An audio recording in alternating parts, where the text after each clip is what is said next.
Hi, Donovan. I'm a park ranger at Yosemite National Park. Let me start off by saying, we thought we were gonna catch one. I mean, we almost caught one.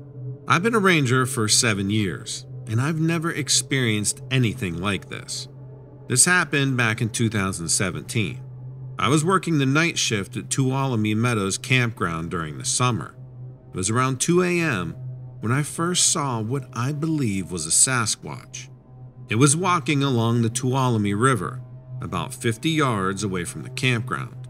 I was surprised by how large it was. It looked like a very large man with long dark hair and a full beard. But this creature walked in an odd way, almost like it had a limp or something was wrong with its leg. It seemed to favor its right leg as it walked along the riverbank. I watched it for several minutes as it made its way downriver. Then it disappeared behind some trees and some bushes. I went back to the ranger station to grab my flashlight and camera, but when I returned outside, it was gone. I spent several minutes scanning the area with my flashlight, but I didn't see anything. After work that night, I reported what I saw to another ranger, who also worked at Tuolumne Meadows. He told me that he didn't see or hear anything unusual during his shift. He also said there's been no reports in this area the entire summer, so he really didn't believe me at first. But after hearing my story, he agreed to spend his next shift patrolling the area where I saw it. The next night, my fellow ranger ended up seeing it around the same time at night. Now, this was approximately 2:30 a.m. Maybe they are nocturnal, and that's why they avoid being seen. He saw it walking along the riverbank, and he also described it as limping. Well, that morning he walked along the riverbank, and it was still sitting there, injured and moaning. He quickly returned to the ranger station and got his tranquilizer gun. When he returned, it was still there. Now, this was roughly 5 a.m. in the morning. He kept his distance and shot it with the tranquilizer gun. It was definitely angry when it got hit. It stood up and it took off into the woods. It was kind of moaning as it ran away, he said, but the tranquilizer really didn't seem to affect it. My colleague said he chased after it, but he lost sight of it in the trees. He returned to the ranger station and grabbed a spotlight to go back out looking for it, but he never found anything. Now, I've heard stories from other rangers about Sasquatches being seen at Yosemite National Park, but I finally saw one myself, and so did my fellow ranger. I know that we saw a Sasquatch.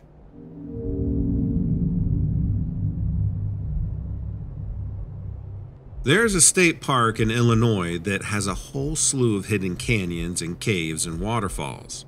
It's a strange place. You wouldn't think to find anything like it in the area, judging by the surrounding deciduous forests and flat and open fields. The park isn't terribly large either, but it is highly trafficked in the summer months. There is a campground and several cabins in the park that are usually rented out for months in advance. This is where I worked as a park ranger for 6 years.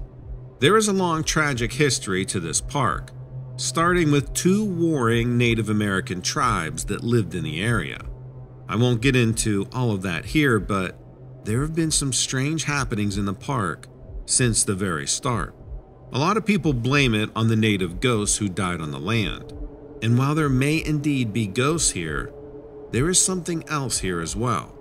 We would get reports from guests about animals damaging their property in the campgrounds and other strange things, like tents being unzipped in the middle of the night and things moving around. There was even one instance where rocks from a fire pit were placed in a circle around the tent of a guest that was staying there. Even more confounding was the fact that they had put out the fire late in the evening, so the rocks were undoubtedly extremely hot. The complaints that we would get from cabin guests were that something was knocking on the doors, scraping on the walls, and tapping on the window glass. It was all weird, but mostly harmless stuff. At least harmless in that no one was physically injured. If someone left anything outside unsecured, though, it could likely be moved. But then it gets weird. First, I should explain to you a little bit about the layout of the park. There are several canyons, and most of them are box canyons with no way out. You have to hike in and then turn around and hike out. Most of these canyons have waterfalls of some sort. Depending on the season, the waterfalls can range from a steady supply of water to just a trickle. There are usually stagnant pools of water at the base of the canyons. The waters there are a beautiful bluish green. Gorgeous in photos, but I definitely wouldn't go swimming in them. A few times a year, we would get reports of hikers seeing creatures in these bluish-green pools, or hearing a voice telling them to go in. Often, they would report that it was the voice of someone they knew, but the person wasn't there. It was super weird stuff. There wasn't a whole lot we could tell them, other than not to go in the pools and keep themselves alert. Like I said, it only happened a few times a year, but it did happen year after year. Most of the reports were the same 3 locations in the park. One particular summer, it was extremely hot, and we didn't have much rainfall. The pools were shrinking, but we were getting higher than normal reports from hikers. Now, none of the reports were incredibly detailed. I think it was because people didn't want us to think they were crazy. Most of the time, they would just say they saw something strange in the canyon, or on the trail, or hear something strange. And then they would let us know that we should probably check it out. After the 5th report that summer, I started doing some digging myself.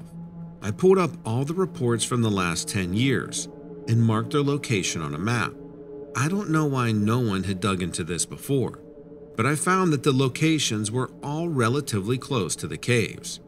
There was only one thing they had in common. There is a pretty extensive cave system throughout the canyons, but I'm not sure if it has been explored in detail, or at least it hasn't been mapped out recently. Judging from the map, there was a possibility that the caves could be interconnected, but I wasn't certain.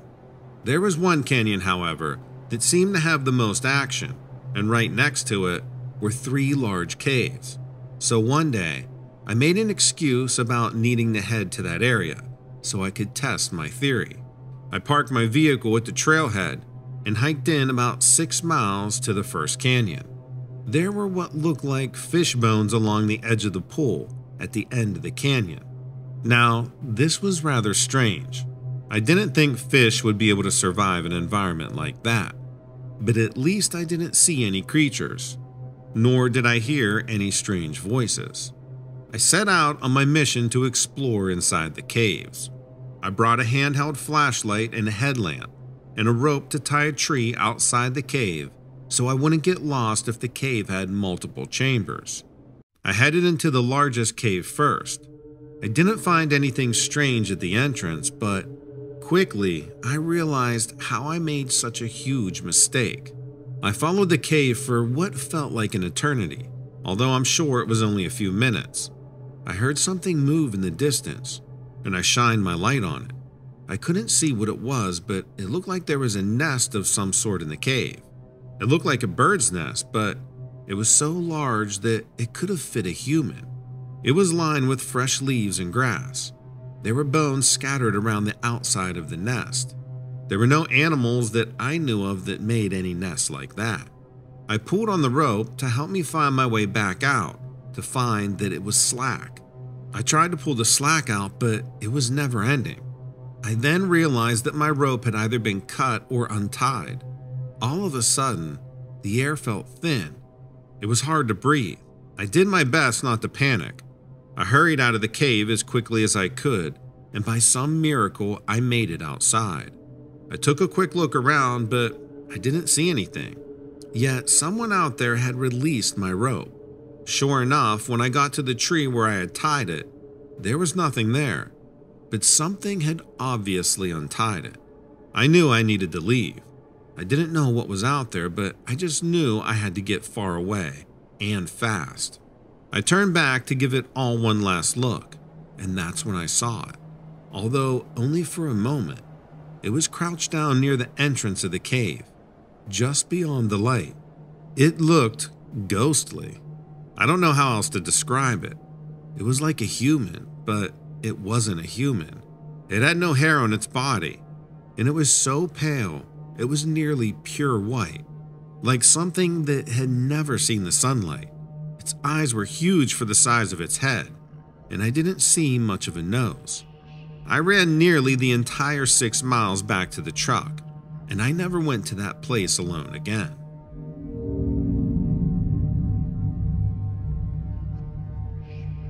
I appreciate the chance to tell this story. When I was working as a ranger for the Park Service, there were stretches of time when I would be working remotely on my own. This was especially true when I was working at a state park in Wyoming. I was sometimes out for a week or two at a time, living out of my RV and collecting field data. I didn't typically encounter much out of the ordinary, except for one time when I was out in the mountains in southern Wyoming. I was off the main road by a couple of miles. I was camped at the edge of a clearing. The open meadow was to the north. There was a thick forest to the east, west, and south. Before sundown, I went into the woods to the east to gather some wood.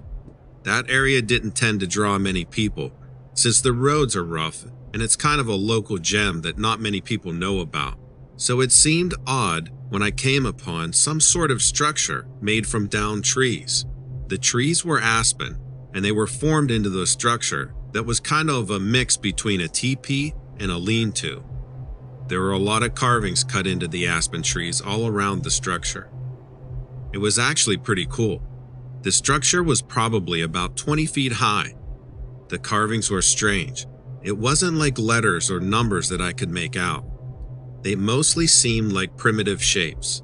Seeing this out in a rarely visited location did make me feel kind of cautious, wondering if something else was around. It was quite close to where I was setting up camp, but I wasn't really worried. I got what wood I could find easily and went back to build my fire. Usually my campfire dinners were pretty boring, but that time I had my RV fridge stocked with some good steaks. So I grilled one up with some potatoes, and it smelled incredibly good. After dinner, I read for a while, and then I went to bed and fell asleep pretty fast.